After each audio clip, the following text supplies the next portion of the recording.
Hello and welcome to Vince McMahon Never Does Anything Wrong. I, as always, am Vincent Kennedy McMahon, alongside my corporate yes man, the Sultan of Non-Sobriety. Who the hell is this? Bring in Michael Fraser, my best friend and love muffin. Here's my yes man and my only yes. The Sultan of Non-Sobriety, Ben Walsh. And great to be back. Right? I like this guy already. And also, I, Vincent Kennedy McMahon, have brought in someone you will never, ever respect. Stone Cold Steve Austin.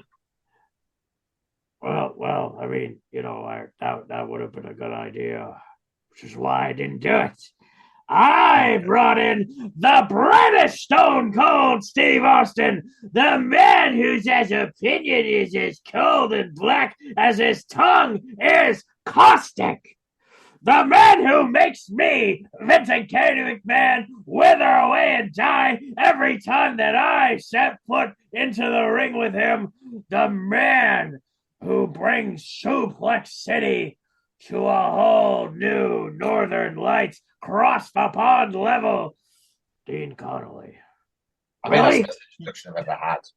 Yeah. You want to know what? You want to know what I did? You want to know what I did? I said it was going to be Michael Fraser in that big intro, which is why he had the whole heroic thing. Then I got to do a teleprompter.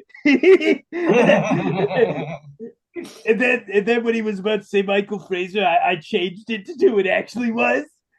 That's why you're running the company, Hunter. Oh, that's right. With absolutely no creative blunders whatsoever to speak of.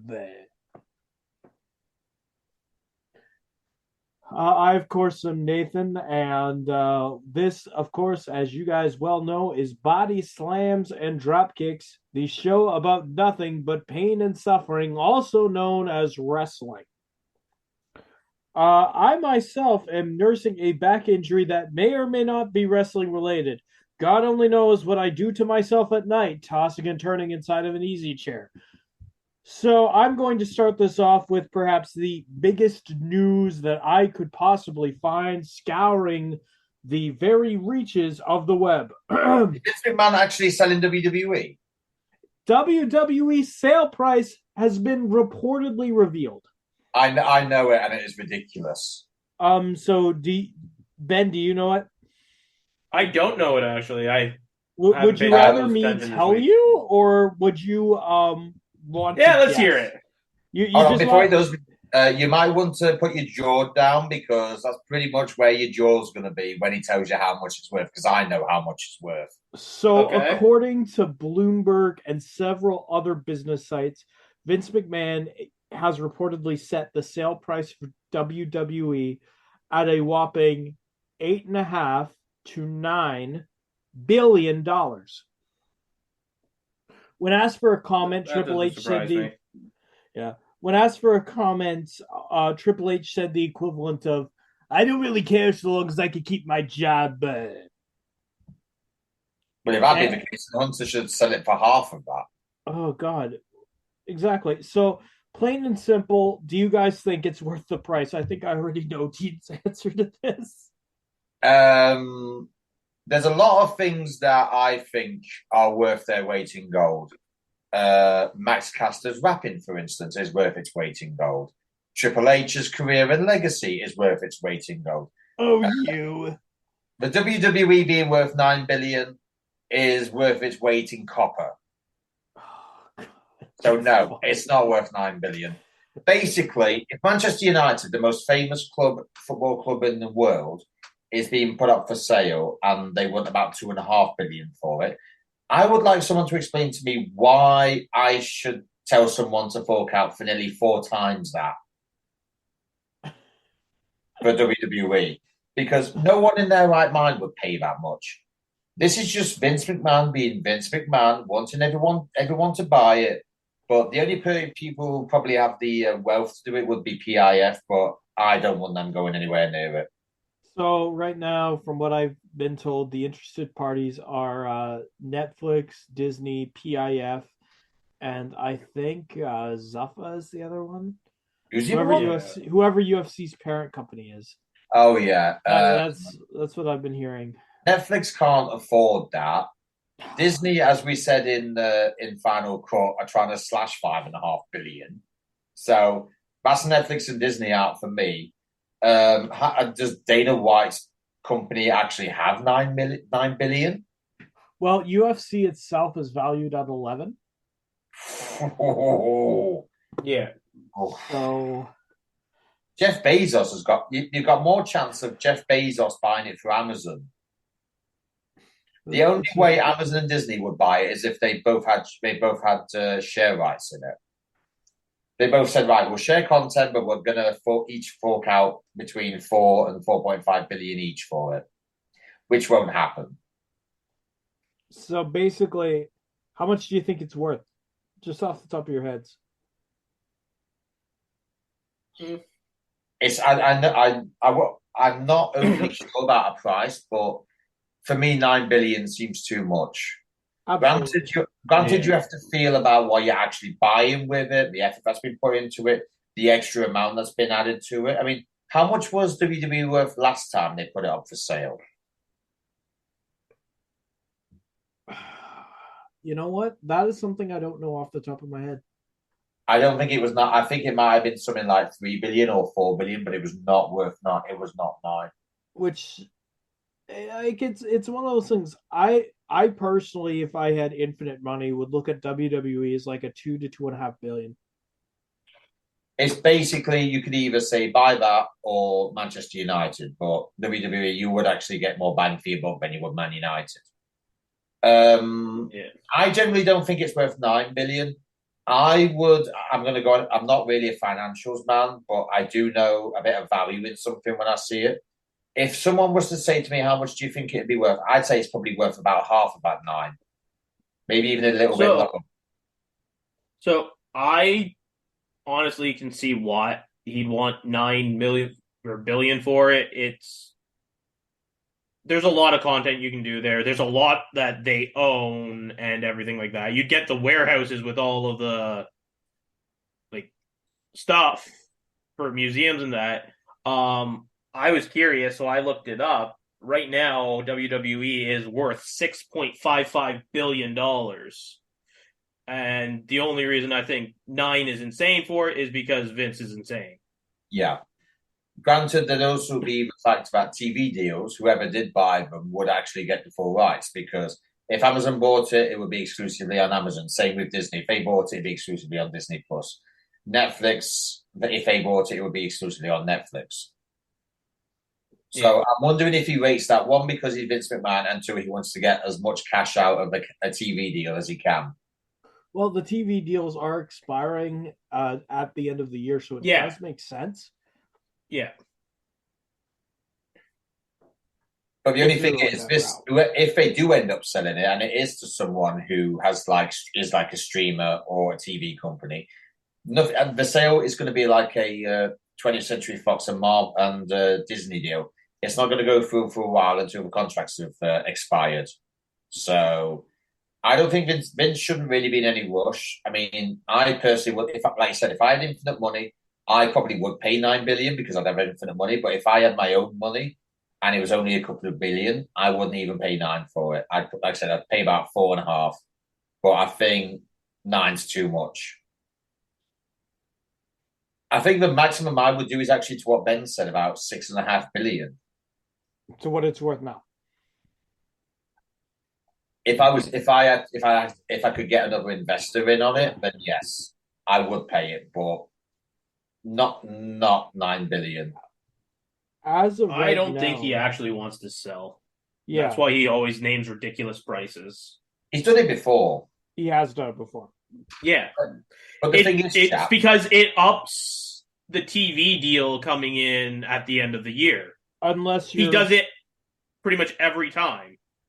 Unless your sale price of WWE is so outrageous that it alienates all the buyers.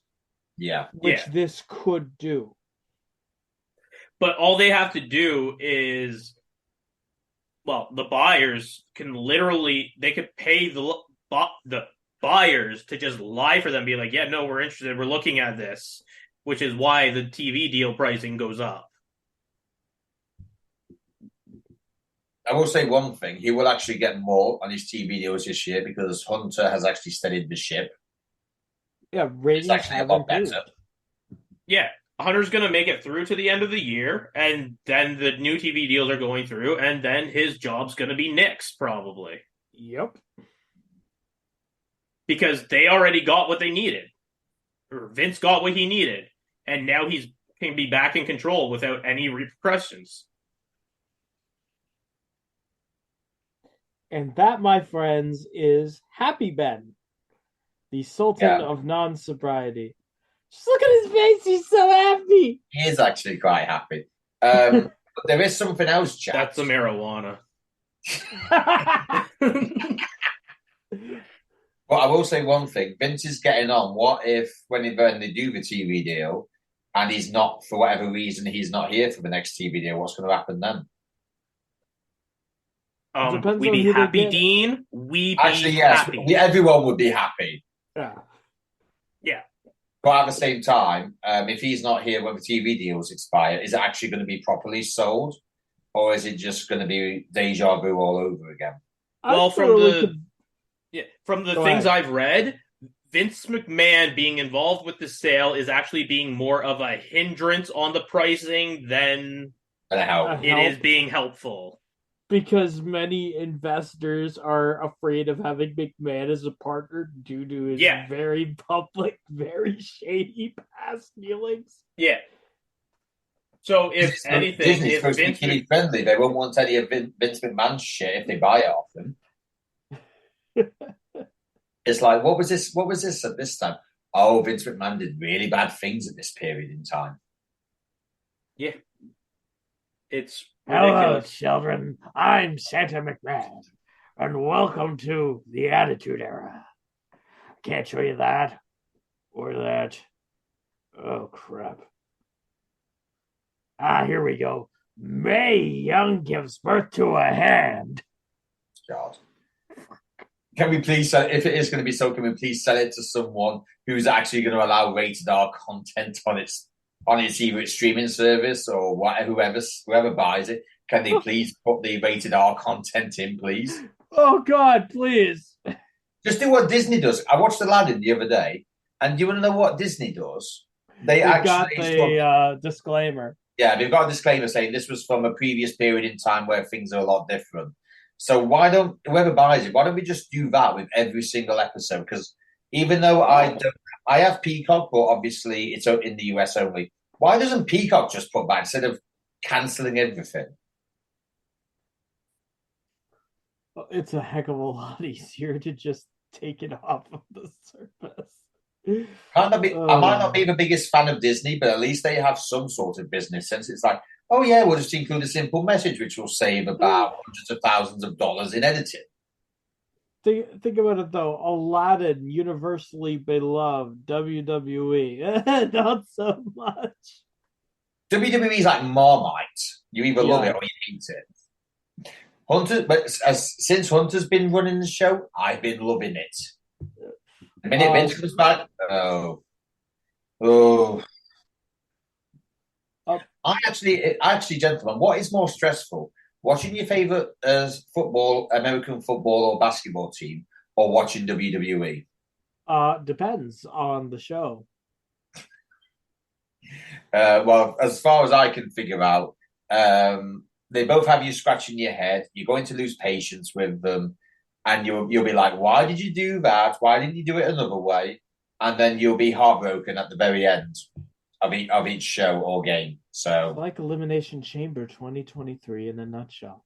Haven't seen it, but I did hear you two talking earlier, and I was like, "Oh dear, is this the sort of B&D it's going to be?" Yeah, it's going to be a fun show. Any more news?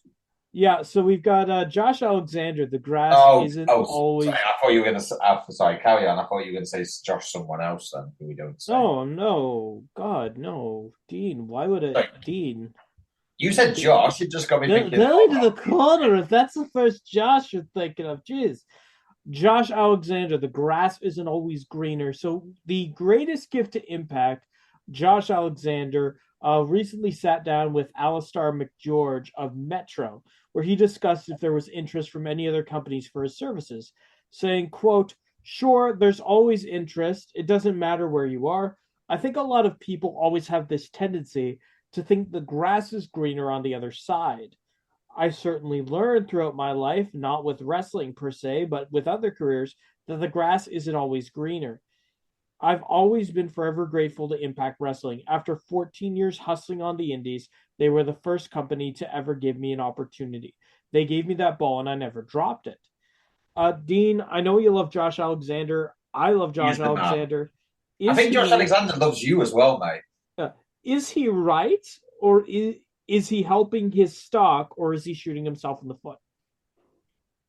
To be fair, he might have a point, particularly as the grass isn't always greener on the other side. That could mean I would take that as saying WWE. Because how many people think WWE is probably the best thing in the world? Once they go there and then the worst things in the world happen to them, they think, yeah, that's not as great as I thought it was going to be.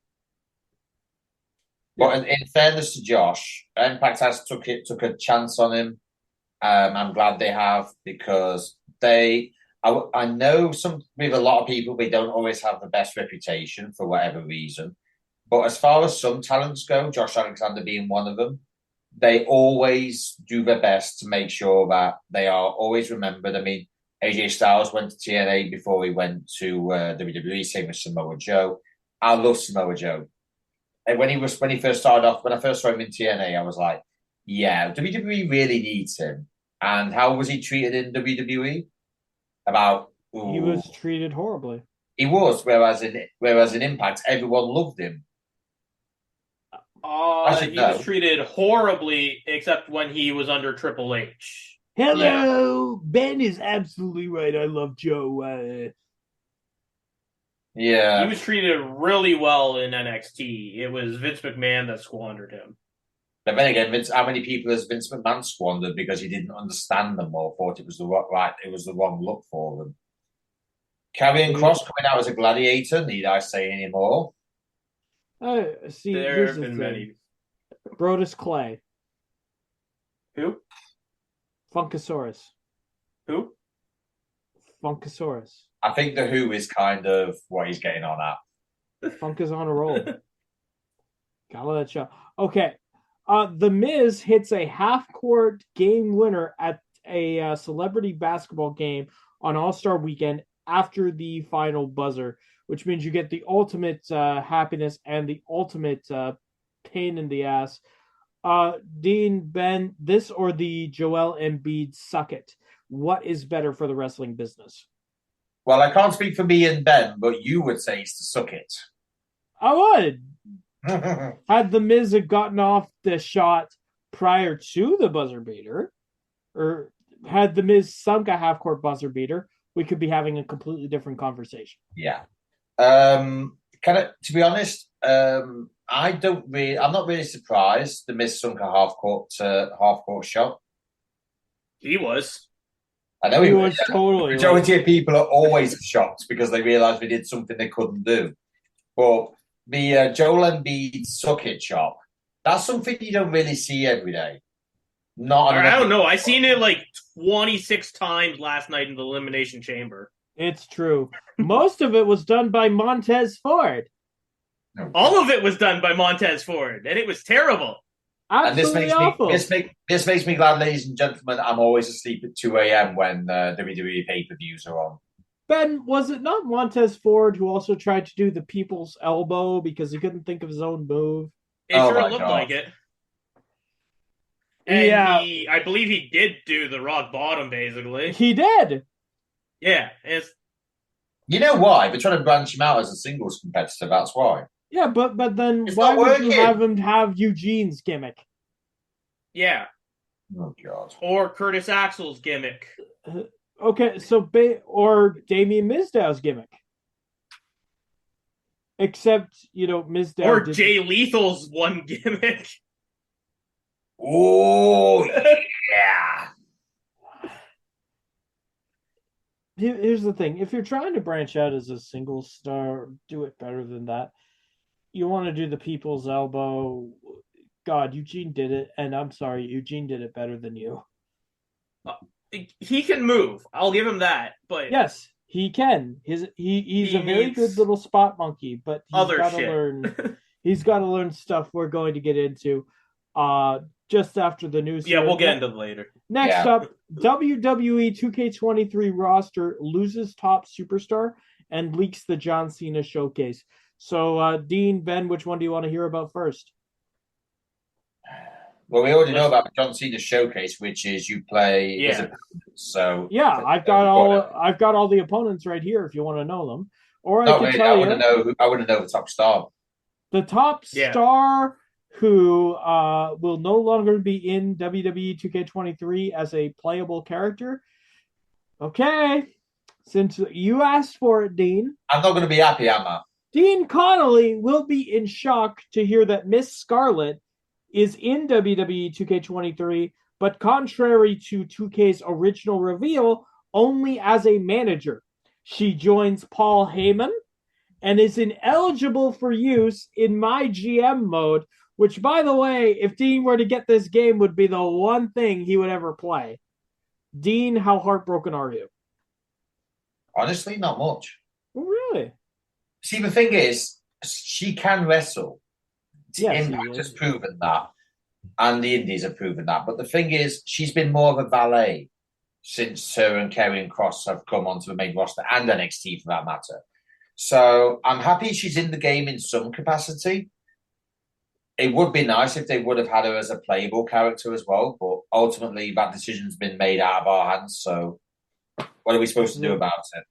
So she was initially announced as a playable character. That's why people are upset with it. Yeah, I would be as well. Yeah. I mean, what if it's I don't know what the game modes are or what the match types are, but what if there's an intergender match where you can have, say... There are mixed matches. Exactly. So why can't you use her for that? Because you could have Karrion Kross and her against, say, Montez Ford and Bianca Belair. Who? Not that anybody in the wildest dreams, considering what I've just been hearing about Montez Ford, really wants to see that happen. So here's the thing for me about this one specifically. This is why it's here. Scarlett can wrestle. Why not have her there? I remember in the classic WWE SmackDown games, it was always a big deal to play as a more managerial character, even if their stats were crap. It was always so much fun to either get at them or beat them up because they are, by definition, heat magnets. Ben, after last night, wouldn't you want Paul Heyman versus Kevin Owens? Oh, yeah. Yeah, absolutely. Did you see those punches Heyman threw? Absolute haymakers. Totally. Caught Kevin Owens completely off guard. Entirely. Now, when he was so distraught, he had to stun him. Exactly. I believe the words were, okay, can you get a little lower, Paul? Actually, I've got this knot that you could really get out with those. Oh, it was great. It was fantastic. But on to the main attraction. Here are John Cena's opponents that you get to play as to beat his ass. His opponents for the mode are the following. Kurt Angle, Brock Lesnar, Biker Taker, Edge, Rob Van Dam, Edge again, Triple H, right, that I can see, Batista, Randy Orton, The Rock, Brock Lesnar again, Jesus Christ, AJ Styles, Undertaker again. Well, that'll be WrestleMania when he came back. And finally, Roman Reigns. So other than Shawn Michaels from Raw in 2007, which hurts me because I had a plan to beat up John Cena, which opponents are missing? Besides the ones that legally can't be in the game, you mean? Yes, besides Punk. Where's Bray Danielson Wyatt? and Jericho. Thank you. Sorry, who did he say? I missed that. Bray He Wyatt. said, "Where's Bray Wyatt?" Yeah. Because if I'm remembering correctly, wasn't Bray Wyatt supposed to be his fond farewell? WrestleMania 2020. Yeah, Quarantine Mania. John Cena versus The Fiend. So why is Bray not there? Honestly, I know it's a question you can't really answer, but the question still needs answering. Why is Bray not? No, I might be able to answer it. It depends on Bray's the not in the cutoff. game right now, from what we know. Yeah, he's not in the game. But again, right he now. was only rehired earlier last year, so that might be why. Yeah, but he's not in the game. Neither is Wade Barrett, although there are rumors he's coming as DLC. Might I also add to the list Kevin Owens? Yeah, from NXT. What was it, Money in the Bank? You know, someone who is in the game. Yeah, and he beat him on his first night on Raw as well. Yeah, it was was NXT glorious.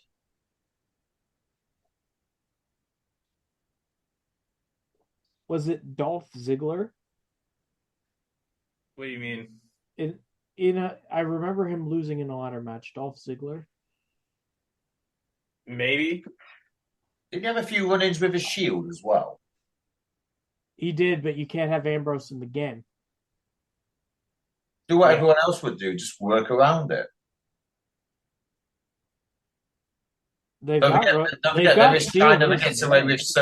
China gets away with so much copyright shit. It's unbelievable. So there's no reason why they couldn't have done that. Just do what everyone else does. Just put it as someone similar who looks like Dean Ambrose, does everything that Dean Ambrose does, but isn't Dean Ambrose. Oh, so you want the Mike Tyson 2K16 route? If you like. They also don't have The Miz. Yeah, no, The Miz at WrestleMania 27, which would make total sense. Carlito from SmackDown 2004. Oh yeah, Carlito's debut when he won the title off John. Yeah, that would have been a good choice. But then again, it depends on whether, like I said, depends on where the licensing is and where they're at with Carlito. Well, here's the question. Here's a more important question. Is it just going to be that showcase, or is more matches going to be added down the road with additional DLC that comes into the game? Generally, what happens with showcase mode, it's a no.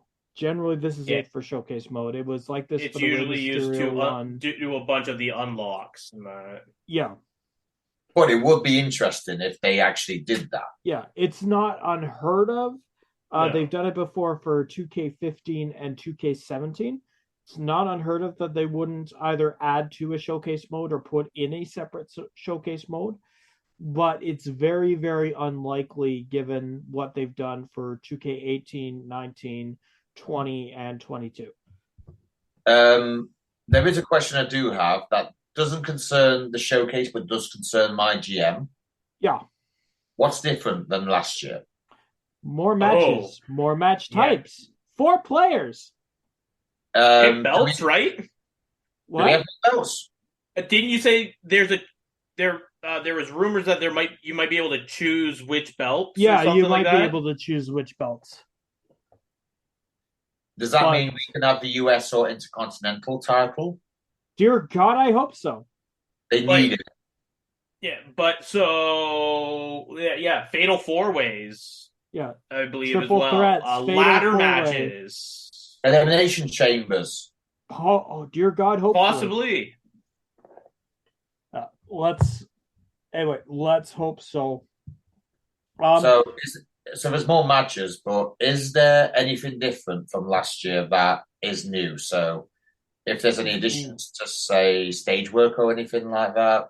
We don't know as of yet. They haven't done a full look behind the curtain for my GM mode. Once they do, you bet your ass I will be reporting on it. I hope so. I liked it last year. There's obviously a lot wrong with it, but then again, it was the first time in 10 years. But I must admit, from what I played of it, I did really like it. But I really want it to go longer than 1 year. Oh, I can help you there. They do have continuing seasons. How many seasons do they have? It's from what we know, it's you could have a continuous. So you can have it like F1 Manager when you start, and On it'll go until like 2040. Yeah, you can have it unlimited, I think, but it is more than one season. I do know that Oh, much. thank God for that, because it's like when we were going to do that My GM, when we did that My Yeah, GM bid, it was like, how many weeks do you want to choose from? It's got to be a year because it's not really much of a competition if you have, like, say, 3 months and 6 months. yeah. I'm looking forward to doing a 1 year with 4 players. The other thing I can tell you is there is no online for my GM still. That Yeah. might come. I It, think it what they'll probably end up doing is seeing if they think it's feasible. If they don't think it's feasible, then they won't do it.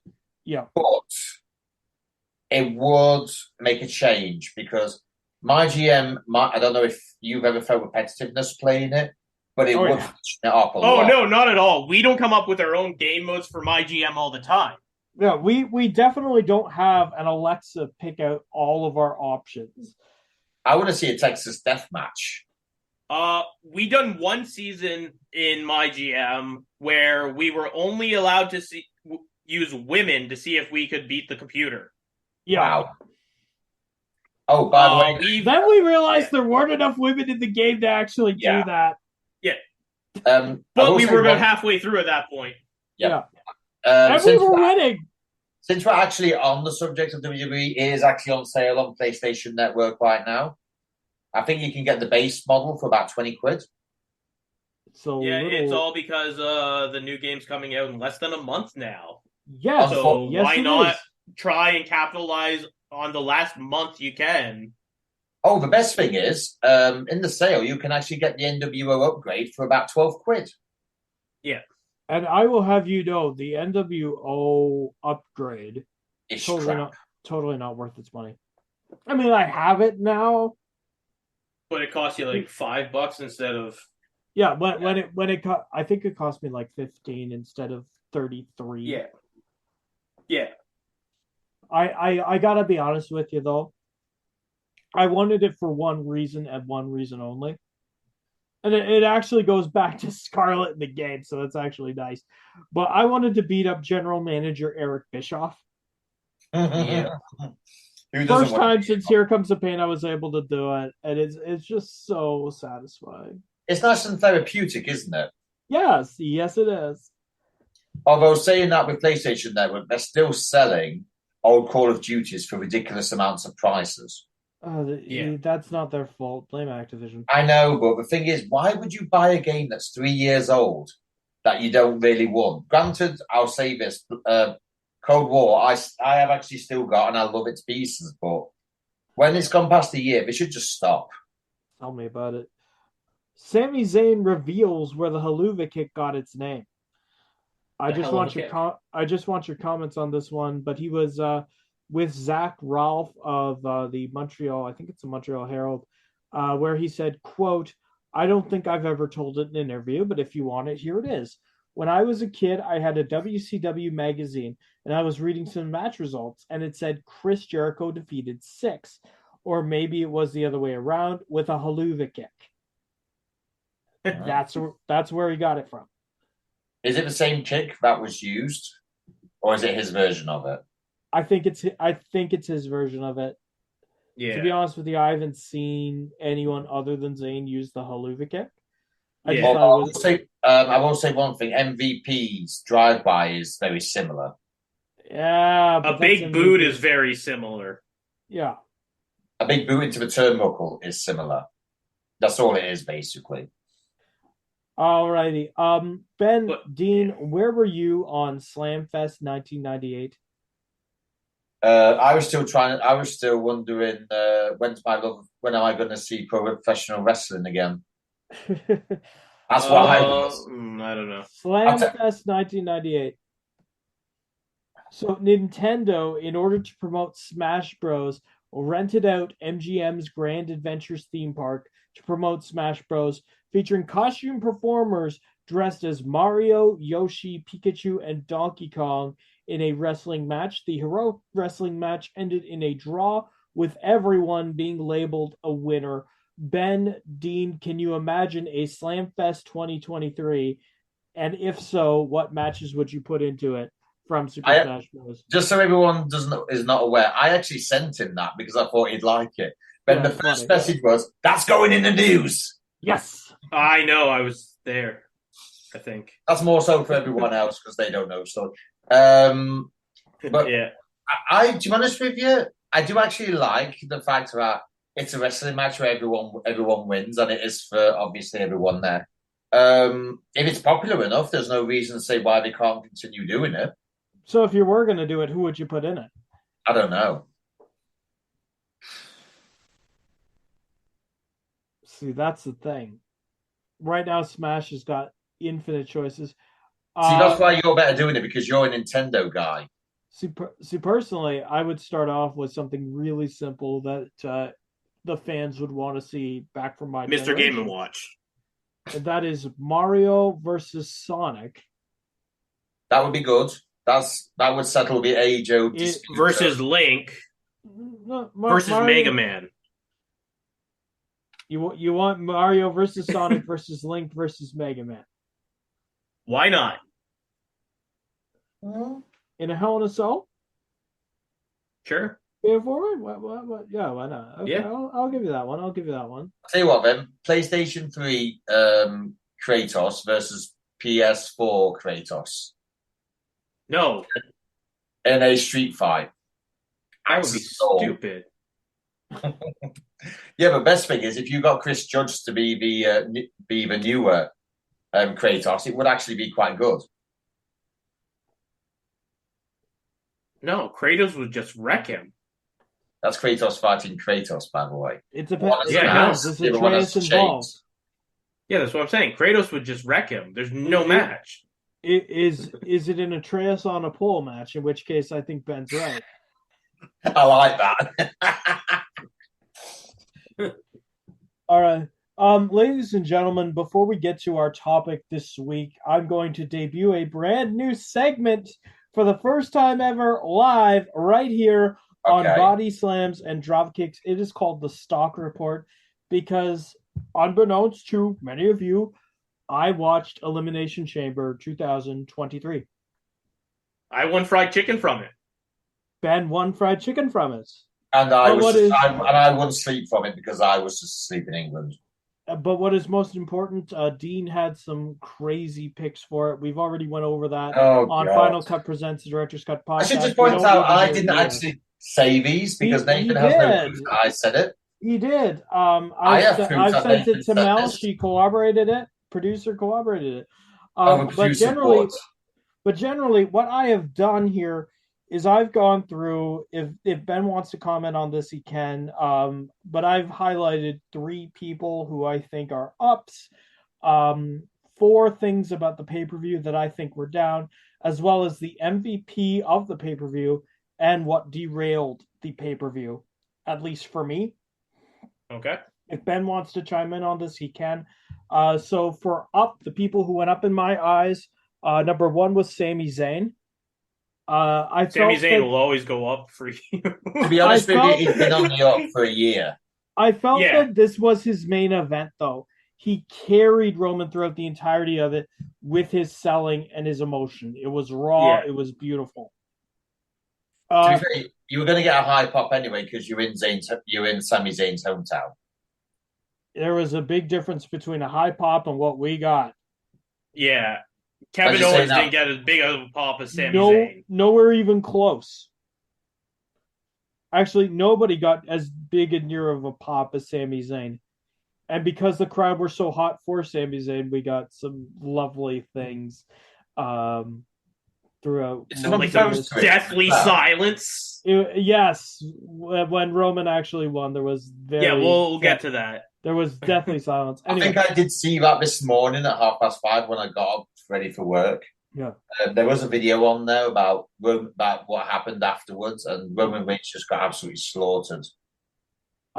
It was just dead silent. Absolute death silence. You'd think, to be honest with you, I did see a little bit of it, and it literally sounded like someone had just killed Sami Zayn in the ring. That's how quiet it was. Yeah, but there was something different about it. Like, this wasn't a heel heat silence.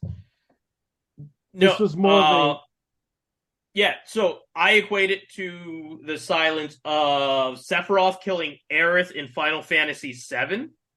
That is what I have seen it compared to as well.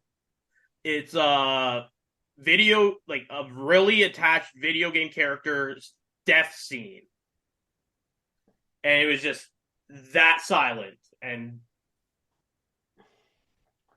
it's basically oh, it's no longer heel heat, it's go away heat.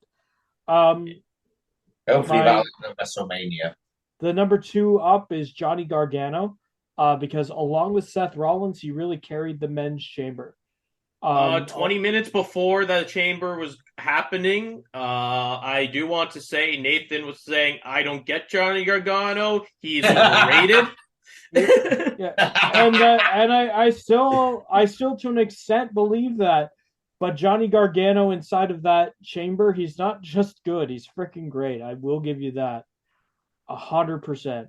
And number three, Raquel Rodriguez, and the reason she's here is really for the double pin spot with Carmella and Asuka. Yeah. Rolling her up, and the chamber break spot with Nikki Cross, who might I add, who might I add, Nikki Cross, if there was a number four, she would be here. She had so much fun inside of her pod, and I just wanted her to stay there. She looked like she was having so much fun in the pod. Yeah, most of the match we were on before Nikki Cross got into the actual match. We just wanted the camera to be on the pod because she was having so much fun. She was having so much fun. I was drawn to her always inside the pod. We both booed hard when she actually got out of the pod. Yeah. She was having so much fun. Anyway, the downs of the pay-per-view. Number one is Natalya. So 95% of the botches in the women's elimination chamber were caused by some form or fashion by Natty. Every move she made was really sloppy inside the ring, and it made me think to myself, she is a danger in those matches. And since her return, she's really shown her age. I personally believe she's got to go down to NXT or be released. I think it would do her very well and do her legacy very well to just stop. It was very, very bad. And she was by far the worst performer inside of that chamber. And she is 3 years younger than someone else who was also in that chamber. You mean the winner? Yeah. Of that chamber. The one who was very good in ring. Very crisp in ring. Yeah, the one that you were shocked to find out she's 43. Was 43. She doesn't look it, though. To be honest with you, I was a bit shocked when you said she was 43. No. I was totally shocked. Nathan, can you just say, so are you saying that the only place Natalya should be is on Total Divas? I don't think she should even be on Total Divas. For Total Divas, you need charisma, which Natalya doesn't have. You heard it, folks. Yeah.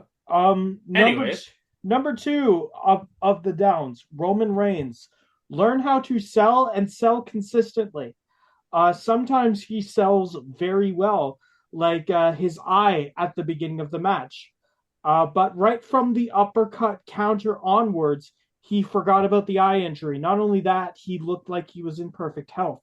An eye injury is felt for several hours, slowly relieving itself over time. And like an injured animal, if you are selling and promoting the realism and the raw power of anything, you should either attempt to soothe the injury or reach out on instinct, i.e. Undertaker's leg in WrestleMania 25.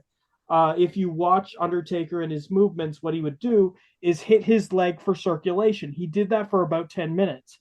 There was also a sunset flip powerbomb spot, which is really nice, but it's not something you should be able to just resume from like it's next to nothing, especially since his shoulders were down for a 3, but more on that later. And when he speared himself into the barricade, it meant absolutely nothing, because he recovered from it A-OK just fine without selling anything. There's one bit of heel heat thing that he did that really didn't work for him. And that was the quote, "Is that all you got, Montreal?" When they were being extremely loud all night. It isn't you working the crowd, nor is it you being a cocky heel if you're saying that sort of shit to them. And they've been loud and uproarious all night. It's you being a stupid heel because you're really not listening. Which is sad because when he was being the cocky heel taunting Sammy's wife and family, it was really, really good. Yeah. That's what he's supposed to do. He's got to remember the difference between being a cocky heel, which is very, very good, and being a cock of a heel. Yeah, and being a cock of a heel. Exactly. I'm proud of that one. That's actually quite good. Yeah. Being a cocky heel or being a cock of a heel. Yeah. Maybe you should trademark that, Ben. Yeah, I would. It costs too much. Number 3. At least nobody else could use it but you. Yeah, but it costs too much. Number 3, Montez Ford. He oversold everything in the men's chamber. And undersold. He either oversold or undersold. Yeah. None of his sells looked good. It was like Roman, only worse, for forgetting the long-term impacts of a move. It's especially unacceptable in the Elimination Chamber. It makes it look hokey and cheap. Dean, have you seen WWE 2K22 gameplay? Not my GM, but just gameplay? Not for a long time, but yes, I have. Basically, Montez Ford and his selling looked like that, only without the selling animation. Yeah, so the part that I say he undersold is the curb stomp, but the initial impact of it. Yeah, because his head never hit the ground. And you could clearly see it. Yeah. It looked like nothing happened. It looked like nothing, and that is what ends it. And that's not on Rollins. Rollins made it look very clean from his side. Yeah. But then he was down forever, like he was knocked out. Yeah, like he's basically dead, but there's no impact on the head. There's no impact on the head to make him dead. And then that's also how he oversold, because he did have that undersell of the impact. Yeah. And number 4 is the commentary team during the Roman Reigns Sami Zayn match. That is a Nathan thing only, I believe. A lot of other people are giving it praise. Yeah. Who commentated the match? I'm assuming it was Cole and Barrett. Cole and Graves. Yeah. Where was Barrett that night? He was on the pre-show panel. Oh. But here's the thing. When Reigns, Zayn, and the crowd were telling this story, Michael Cole and Corey Graves didn't need to do or say anything. They can let the action tell it. There was stuff like no acknowledgement for the tribal chief here in Montreal. Yeah, the crowd was so good, we can frickin' hear that shit. We can hear that. To have some of that commentary is insulting to the audience. I'm not sure if it was Cole or Graves or who was on headset, but just let it breathe because the crowd was doing all the work for it. And I feel like Cole and Graves took away from this rather than adding to it, which is what your commentary is supposed to do more so than anything. I would rather watch Reigns Zayn without Cole and Graves. It would be a lot better anyway. The MVP for this show, honestly, is the fans of the Bell Center. Look online when you're done here if you haven't seen Elimination Chamber to see this crowd that is full of life, full of passion for everything on your card. It was like I said to Ben, this is one of the best crowds I have seen in 18 years. The signs were on point. If Sammy wins or Sammy loses, we riot. If Roman wins, we riot. If Sammy loses, we exit in a calm and orderly fashion. Yeah, that was never going to happen. Oh God! But it did happen. Yeah, but if Roman wins, we exit in a calm and orderly fashion. Yeah, but still, it's hilarious. Someone at the Bell Centre obviously had a bit of moxie last night. Oh, a lot of them did. They like, let a guy in with a belt that's not even wrestling, yeah, and which he was holding really a belt confused up. me. It's fucking stupid. He held a belt up for like 3 hours, and I'm like, okay, you've got a belt, yay. Just desperate for attention. But now for what derailed the pay per view, and it mainly comes down to booking contrivances and consistency. And this mainly relates to any Yeah. non-chamber match. So Brock versus Bobby, the Judgment Day, and Reigns Zayn. From slow reacting officials, the Reigns versus Zayn sunset flip powerbomb spot, to no Reigns disqualification or admonishment for a couple of spots inside of the match, to overbooking, which is you have to have the Uso spot as great as it was. You have to have Kevin Owens save Sami Zayn, but Roman can't linger in any sort of injury, impact, or pain. And here's the other thing: your officials should always be attentive and understand the rules and regulations of the match and their ramifications for later on in the card, especially if you determine a match early with a disqualification call, like Brock Lesnar versus Bobby Lashley. Officials have back by Kyoto. Yeah. Officials have bodies like glass, but they aren't blind and shouldn't have the memory of a goldfish. For example, you've got Roman Reigns backing Sami into a corner. Official lets out a scream. Roman doesn't care. He elbows Sami, which also impacts the official. There should have been some sort of disqualification or warning for Roman Reigns, given you've already disqualified Brock Lesnar. There was a Superman punch to official number 2. I'm not talking about the inadvertent one, by the way. That one is fine because it's inadvertent. The one where Roman Reigns turns towards the official, Superman punch, and stops should have been an immediate disqualification or warning for Reigns. When an official gets incapacitated, like the old days in main events, like say WrestleMania 24, for example, an official should immediately be called to replace an incapacitated official, not just when convenient for Roman Reigns or storyline purposes.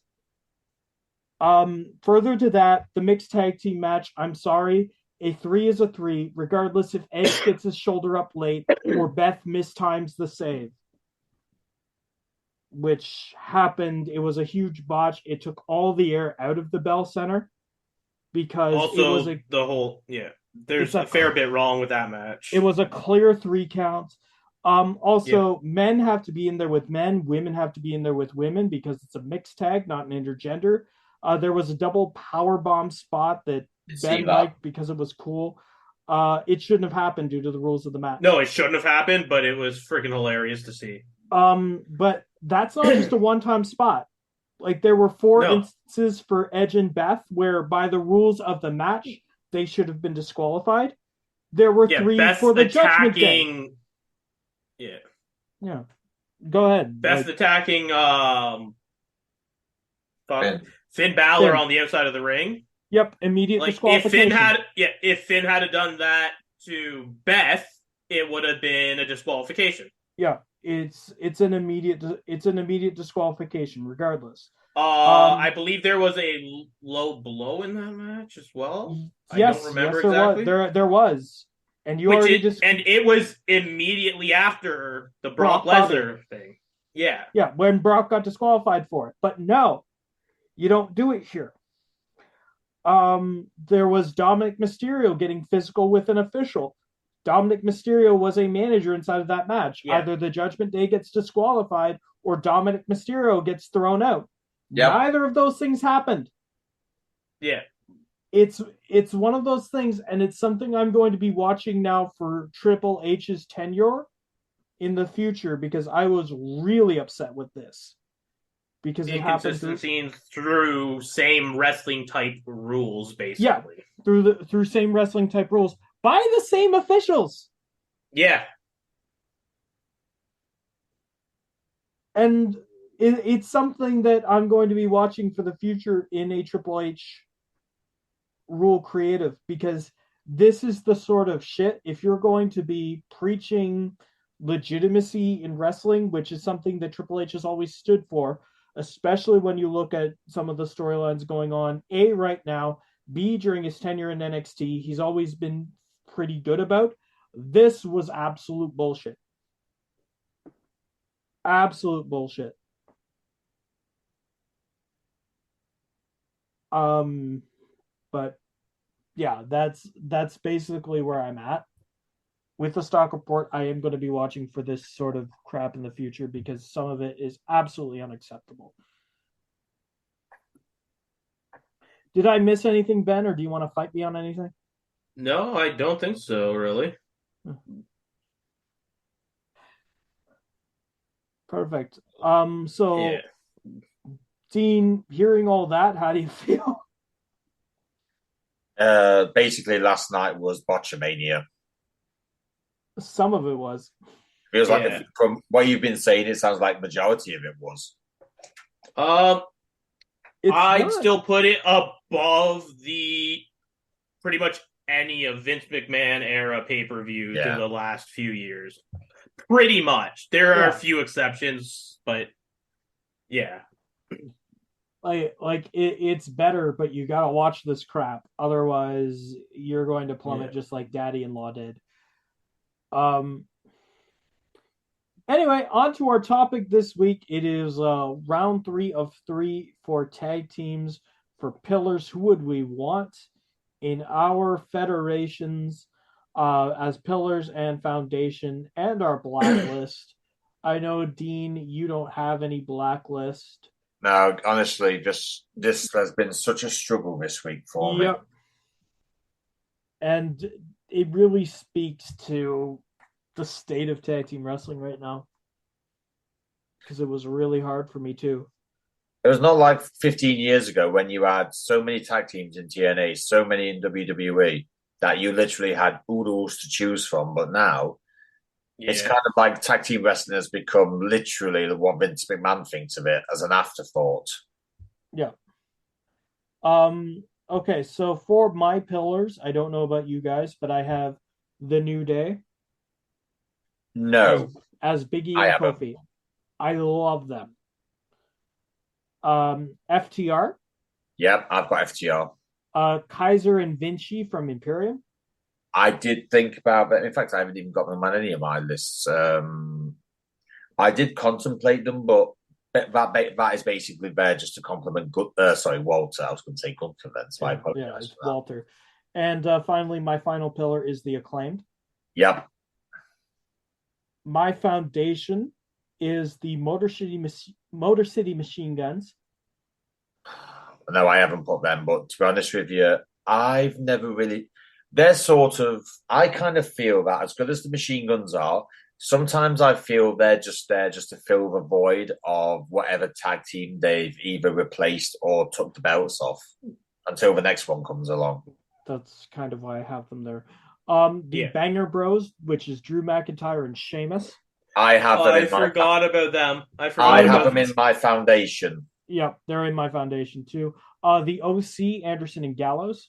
Yeah, we're good brothers, but yes, they're in there. Yeah. Lucha Bros. I've actually put the Lucha Bros in my pillars, actually. I understand why. Judgment Day. Understandable. Finn Balor and Damian Priest.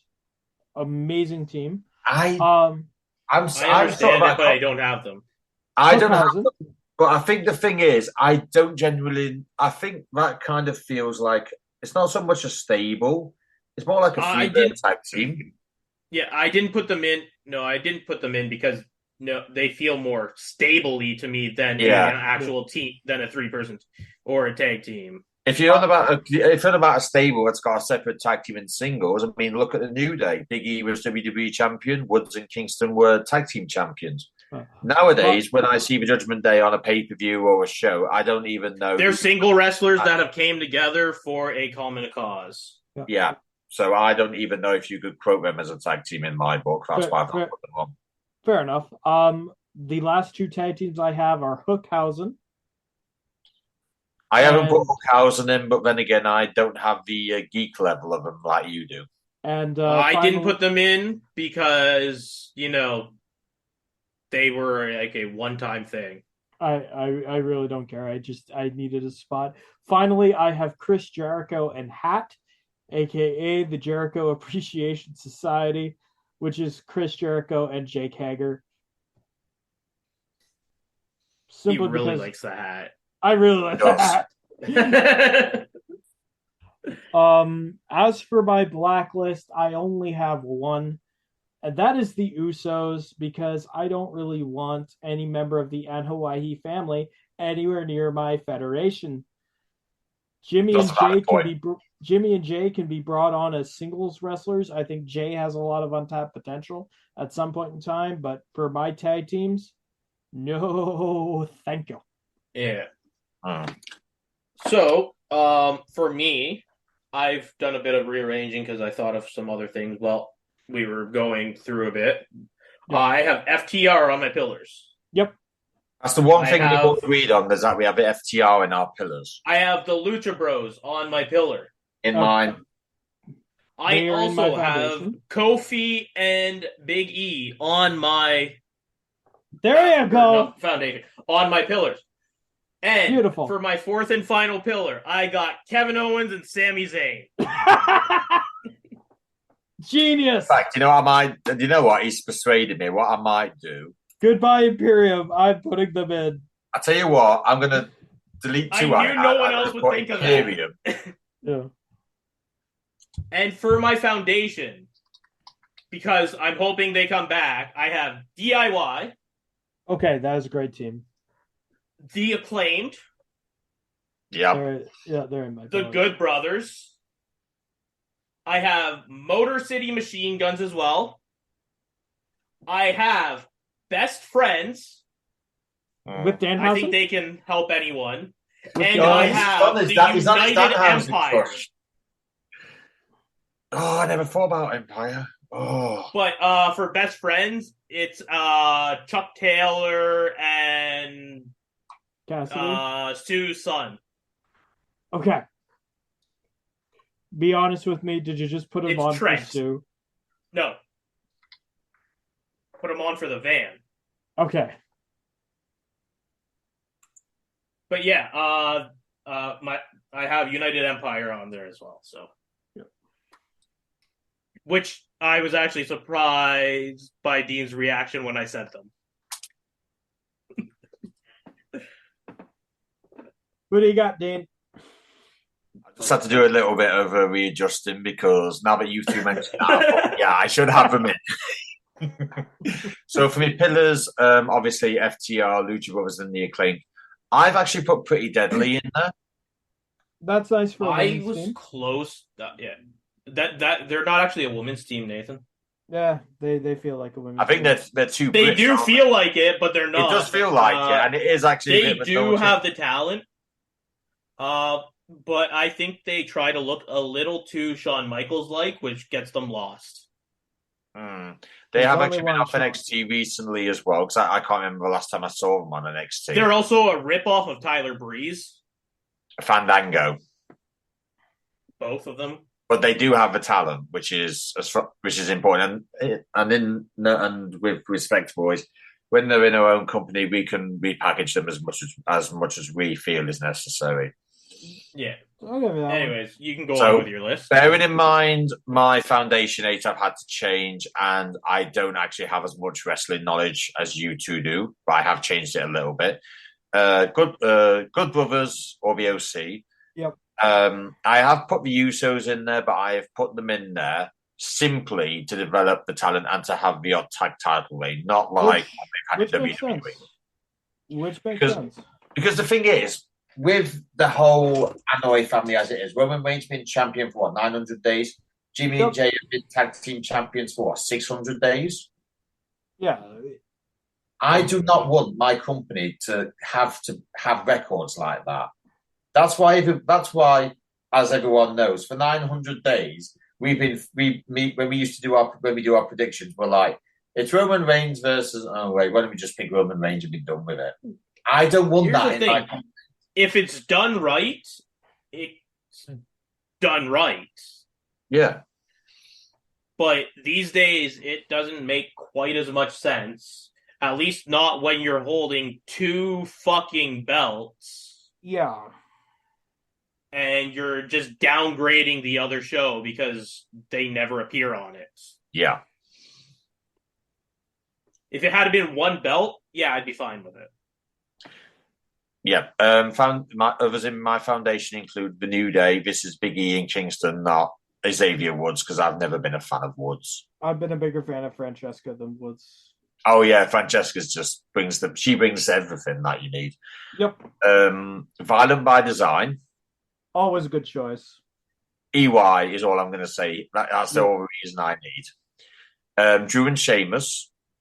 By the way, I believe the Banger Bros is being renamed because. I don't care. They are the Banger Bros forever.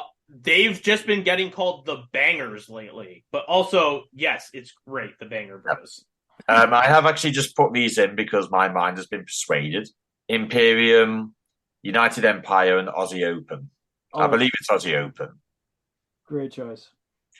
But before that, I had DIY, a Wolves reunion, because I've always been a fan of Eddie Edwards and Davey Richards. First time I went to Glasgow to see TNA, that's when they debuted with MVP, and I just became a fan of them ever since. But the only thing is, I think Wolves' time has been and gone. I want them to come back for a one-off, but I generally don't think it will happen. And I did actually put a DIY reunion in there as well, but I think DIY's time's been and gone as well. I mean, I wait for the day where Triple H is going to say, right, we're having a DIY reunion tonight, but it's not happened, and I don't generally think it will. As far as Blacklist goes, I couldn't really think of anyone. But to be honest with you, if the Usos be too bossy, then I will put them on my blacklist. Because everyone should have a fair crack at the whip. It shouldn't matter if you're a member of a well. How do we say the Anoa'i family is? Do we say the wrestling royalty? I would say some of them are. Yeah. But to be honest with you, it's like this whole just because your mum's an actor or an actress doesn't mean that, you know, the whole debate there was a couple of months ago. It's all right being a member of our family, but it's a case of if you feel that you actually want to carry on, 2, you feel you're good enough, and 3, you're not going to piss the boss off because the boss is the one who hires and fires you. I actually like the Usos. I don't like how they've won so many more tag team titles than anyone else. Not to mention the fact that there's, you know, better tag teams than them. Like Legion of Doom haven't won as many as them, let's say. I did like the Heart Foundation back in the day. I know they haven't won that many, but to be fair, I did always know that Brett was supposed to be more of a single star than a tag team. I don't compare title wins these days to title wins in the past because they are not the same thing. No, they are defended a lot more often these days, which inflates the numbers. Yeah. Well, the only argument people like is, when was the last title change you had at a house show aside from Samoa Joe defeating Finn Balor? I remember certain house show title changes, but they would change hands for like 2 days. Yeah. By the time but it's not just house shows, it's weekly episodic TV now. It has been for the past 30 years, which is when it really started. But I'll tell you what devalues the house shows, and Nathan does know this because I have told him. Every time I've been to WWE live event for the last couple of years, there's always been title matches, which no one's going to win. The same person who's champion is going to walk out champion. It's pointless. So the thing about those is, generally, even if they do win, it's just a house show. They are not canon. I know. Unless they are. Yeah, sometimes they are. Yeah, sometimes they are, sometimes they aren't. But for the most part, you go into thinking this is not canon. I remember the house show is a rehearsal just for fun. I remember Paul London and Brian Kendrick winning the tag titles at a house show. And they acknowledge it as canon, and then they get rid of it 2 days later, but still. Yeah. But there's times where they don't acknowledge it. Yeah, I remember thinking to myself, holy shit, that was awesome. Yeah. And I don't know, for me, I think you're absolutely right. Title wins do not make a good wrestler necessarily. Jinder Mahal. Sorry. Don't hinder Jinder. Always hinder Jinder hinders himself. Yeah, to be fair, he's right. Jinder does hinder himself a lot. He was a great air guitar player in that legendary wrestling band 3MB. Yeah. He was Ask a Boy McIntyre, he knows all spot about it. holder. Oh, He was Nathan. a mediocre spot holder. Oh, Nathan, did you hear the quote from Bob Breaker on NXT this week? Oh, go ahead. No, tell me. He says, "What's this? You new 3MB?" The thing is, I did watch highlights of NXT. They've placed Jinder as the next contender to the NXT title, but we all know that he won't win. The only reason he'd win it is if they're trying to one, expand into India again, or two, his Bully Brothers of a tag team actually help him win, which I don't think will happen. Unless there's a third reason. The new bloodline, baby! Yeah. That was the old and with the new. It's sleek, it's stylish, it's gender. Yeah. I think we've gotten a little off topic. We're fine. Yeah. So those are our pillars. The foundations, but our pillars end with the new 3MB. So we've done the men, we've done the women, we've done the tag teams. Are we doing the women's tag teams next week? Oh God, no! This is already hard enough. My vote is for Damage Control and Britt Baker and Jamie Hayter. There you go. Those are literally the best women's tag teams. You don't need any more. Yeah. I'd add the Iconics on there if they came back. Yeah, well, see, for me, a certain walkout happened with two people that I prefer not to mention anymore. One of them is Michael Fraser's crush. The other one is I don't know. Got some bad news about her Jimmy then. Uso, you mean to say? What? This is Jimmy Uso. Yeah, sure. But no. It was I think her name was she was one of the Funkadactyls, and there was another Michael Fraser's crush that kind of walked out on the WWE for no good reason. That kind of killed the entire division for me. And as great as she's killing a whole other division now. Yeah, there you go, right? Yeah, unfortunately, she seems to be at the top of it too, which is the biggest mistake they could have made with her. But yeah, you seen that then?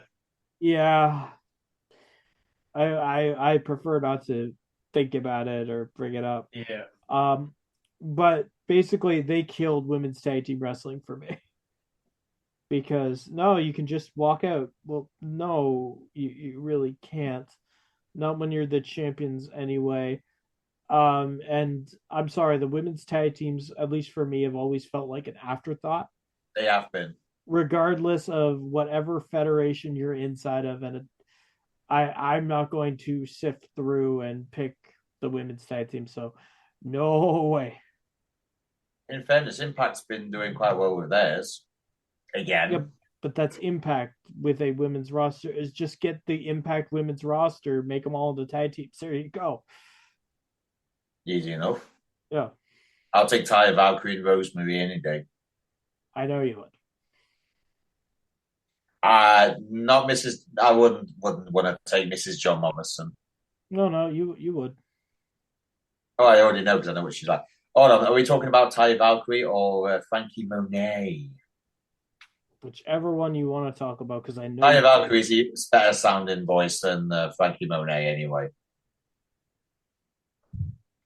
Oh, by the way, Nathan, I hear that Dwayne Johnson's daughter's had a bit of a name change in NXT. Is there any truth to that rumor? Well, that one, to be honest with you, I don't know. It's true. The only thing I know about Dwayne Johnson's family is that there's a Botchosaurus Rex involved. If we're talking about that. Oh yeah. So, really, Ben, is that true? There is one thing. It is true. It is true. What I think, I actually heard this, but I didn't actually hear what they actually called her. Yeah. 1 second. I don't remember right now. So she was going by, what was it, Ava Rain? Yep. What the heck did they change it to? I had it here. Please don't say Simone Johnson. No, they took away her. I think they just took away her last name, and she's just going by Ava. Oh, we're not going through this crap again, are we? Yes, we are. Oh, for God's sake! Oh, why do I like wrestling this much? They don't need last names. Yeah.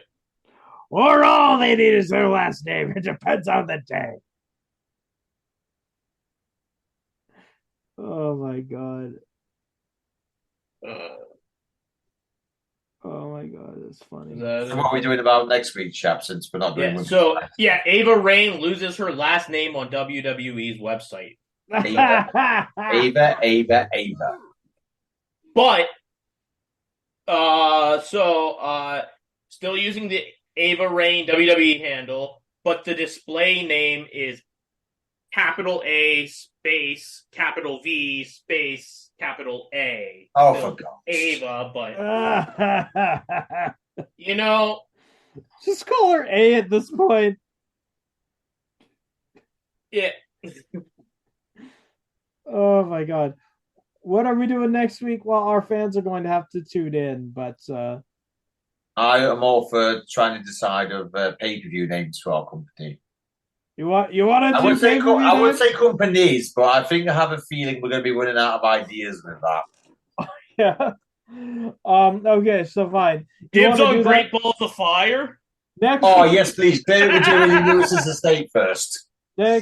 Next week, right here on Bodyslams and Dropkicks, we will be talking about not only pay-per-view names for our company, but more importantly, who is going to be the creative force running this beautiful, beautiful circus? Dibs on Paul Heyman. Dibs on Shawn Michaels. You can't have dibs on Shawn Michaels. I just did, so it doesn't matter. No, well, it's too bad. Did. I dibs. I play dibs. It's too bad.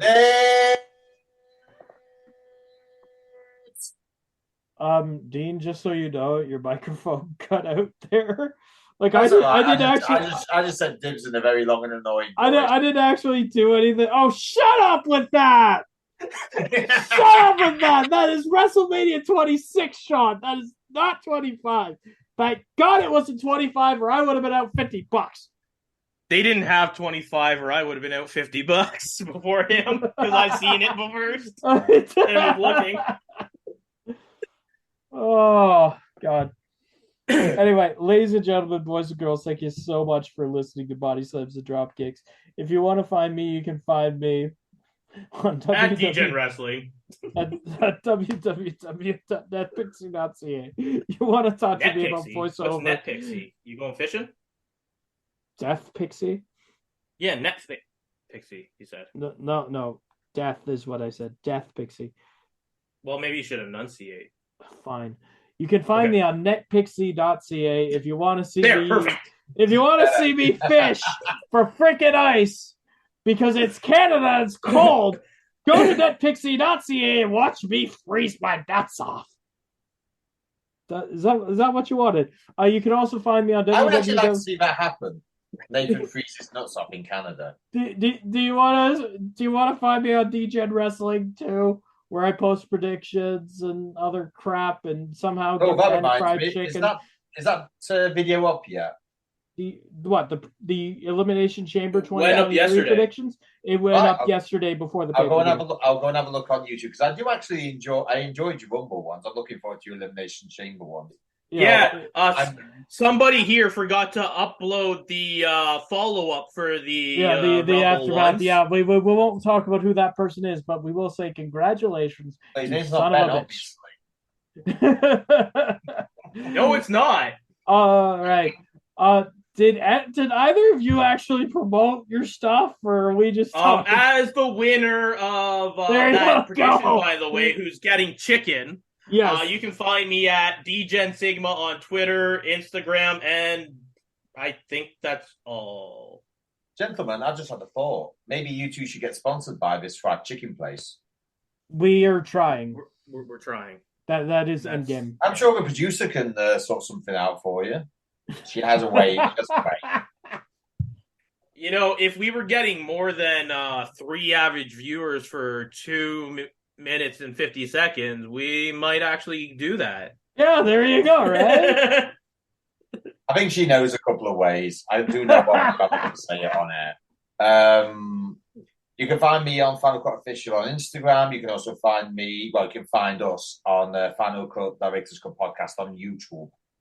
Speaking of which, boys, when are we going to start putting our podcasts on YouTube, or do I need to have a word with the producer about that? I don't know, Mr. Conley. When do you want to start putting your podcast up on YouTube? That sounds like a producer thing. Yeah. I think it is a producer thing. It's sort of a producer thing, but it is also one that we three need to be sure that we actually want to do. I'm fine with it. I don't really care either. I think we should do it. We already have a page for it. Besides, it would be nice to actually not have the Director's Cut Podcast YouTube channel full of F1 and that, or we just do clips and shorts and redirect them to the podcast. Yeah, we could chop things up that way. Makes it harder on the producer, but easier on us. Yeah. I nominate for the Get to Know You, where basically the only thing you need to know about Nathan is he absolutely loves Shawn Michaels to the point where he wishes he was his only child. Have you actually seen my background? Yeah, majority exactly. of times I have that's a just proving my background. point exactly. It's And hilarious. if you can't see what it is, basically it's Hulk Hogan having his face kicked off by Shawn Michaels, which I still smile every time I see that. Hulk Hogan rightfully getting his face kicked off by Shawn. Exactly. Which was a lot of decades overdue, to be honest. So many decades. And now, as you can see, Ben has put up. So I'm actually glad Ben brought this up. So this was the shot of the night, honestly, or spot of the night. Just Seth Rollins and Johnny Gargano having a conversation on the top of one of the chamber pods. This is moments before Johnny Gargano reversed a powerbomb off of the chamber into with a Hurricanrana and throwing Seth Rollins into 3 other people, basically. Oh, beautiful. That kind of reminds me of TNA of the olden days. Yeah, you've got to see it if you haven't. If I find it on WWE's YouTube, if I find it on YouTube on WWE's YouTube channel, I'll have a look at it. It's all over the place. I'll find it at some point.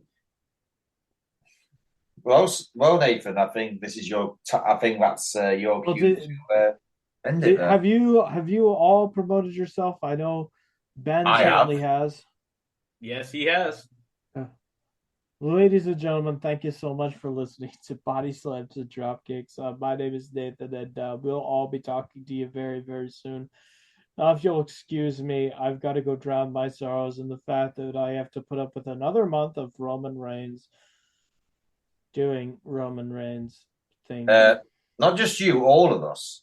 Everyone. I also think isn't it like a little over a month?